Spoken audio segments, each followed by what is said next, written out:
What's up, YouTube? This is going to be part 2 of the do-it-yourself DJ Facade, or Facade, however you want to pronounce that.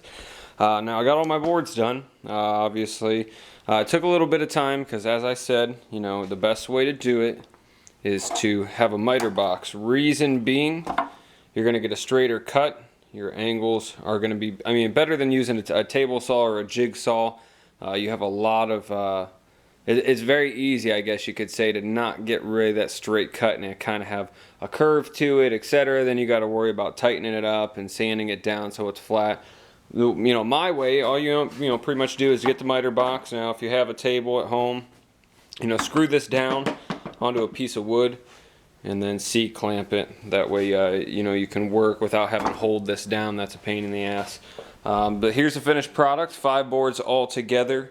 As I said in part 1, 4 feet by 2 feet, and there's 5 of them, so I got about a 10-foot of width. So with a 6-foot table, it's perfect to cover that, and then obviously secure myself in with the 2 side pieces. I'm going to show you here in part 2. What I did here. Obviously, seeing that they're all together, we have 45-degree angles. Now, as I spoke of in part 1. You need to fill those cracks. You don't want to have those big spaces or gaps.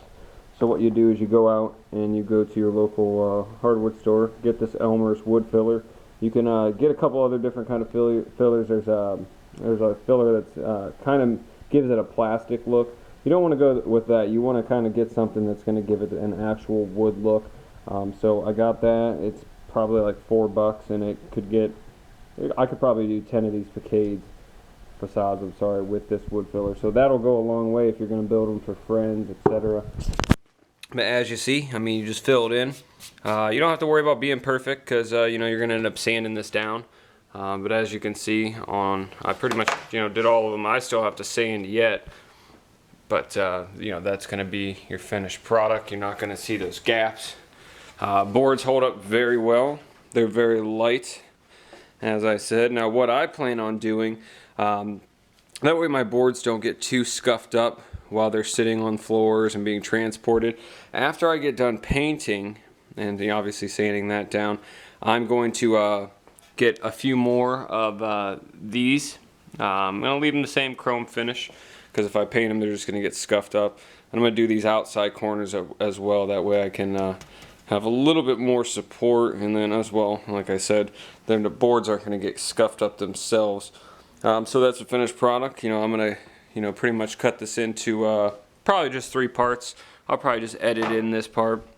And then simply what I'm going to do from there, I've got some interior exterior enamel paint, black. Just pretty much accent base is fine. That's all you really need to buy, because you're not going to worry about getting the shine out of this. If you wanted to have a semi-gloss finish, you're going to end up using polyurethane, as I spoke of in part 1, to seal the boards. That way moisture's locked out. They won't warp. They'll pretty much last forever as long as you treat them good. Polyurethane will give it that extra sturdiness and support and structure, as well as it's going to give you that gloss finish and protect it. It'd be easy to wipe off. It doesn't scratch or anything like that, so it's great for wood. So that's going to be here probably within the next day or two. I'm going to have this completely done, but I wanted to show you guys my progress and show you that this is very easy. This is something you can do with a simple piece of carpet, the wood, and the hardware itself, and you got yourself a facade if you put some some hours into it. Better than spending $300. I would say this altogether is going to cost me about $80 to complete. A lot of people paying $100, $120. I got a very expensive board, but where I cut the corners, and it wasn't even really cutting corners, it was just doing my research on what I wanted to buy hardware wise and what the cheapest thing was. So really I'll put that in my description in part 3 or 4, whichever we go to. As I said in one of these parts, we will show you how to use those LED lights back there that I bought from Lowe's for $49. It'll light this whole thing and make it look just as professional as any American DJ wash light, etc. So stay tuned.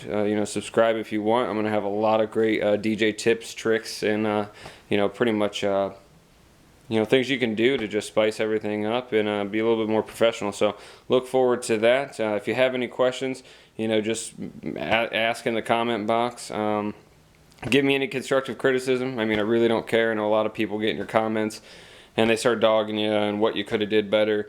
So far, compared to everybody else's I've seen online, I think mine are pretty good. They're pretty up there with some of the best.